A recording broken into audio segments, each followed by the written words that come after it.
पतित पावनी, कलिमलहारिणी, मोक्षदायिनी, मंगलकारिणी। माँ गंगा मैया का ये पवित्र तन तीर्थ हर की पौड़ी ब्रह्मकुंड है। वैशाख के बड़े पावन दिवस चल रहे हैं। सुबह त्रयोदशी थी, अब चतुर्दशी तिथि लग गई है। कल को भी चतुर्दशी रहेगी, परसों को पूर्णिमा की तिथि होगी।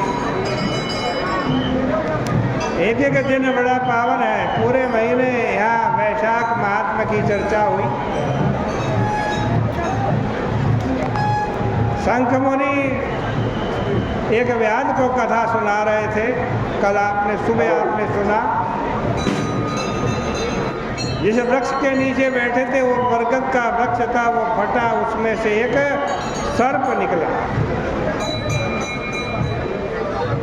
वैशाख महात्मा की कथा उस सर्प ने अपने नेत्रों से श्रवण की। देखो, हमारे ऋषि मुनि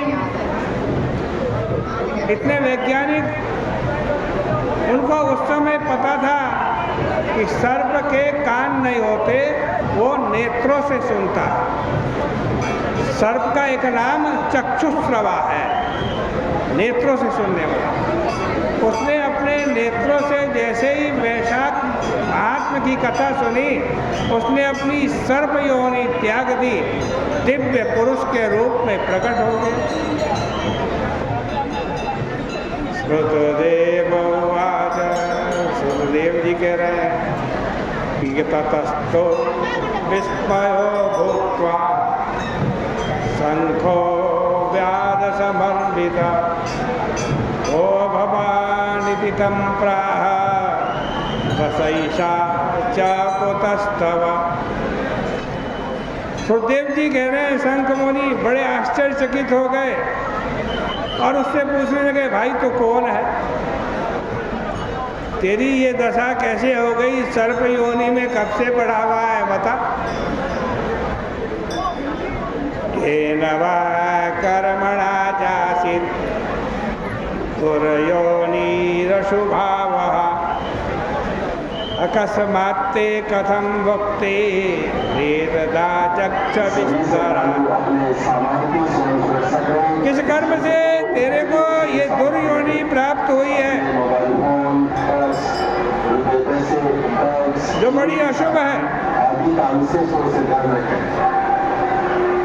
और अकस्मात तेरी मुक्ति कैसे हो गई? ये हम जानना चाहते हैं, ये बतलाओ। शंख मुनि के इस प्रकार पूछे जाने पर सबसे पहले उसने पृथ्वी पर दंडवत प्रणाम किया। फिर बड़े विनीत भाव से हाथ जोड़ करके कहने लगा, मैं पूर्व जन्म में कोई ब्राह्मण था, प्रयाग में रहता था, रूप एवं युवावस्था से युक्त तथा विद्या के मद से अत्यंत घमंड में रहा करता था। धनी, बहुत पुत्रों से युक्त तथा अहंकार रूपी दोष से दूषित अंतःकरण होकर के रहा करता था। मैं कुशीद नाम का मुनि का पुत्र था और रोचन मेरा नाम था, रोचन।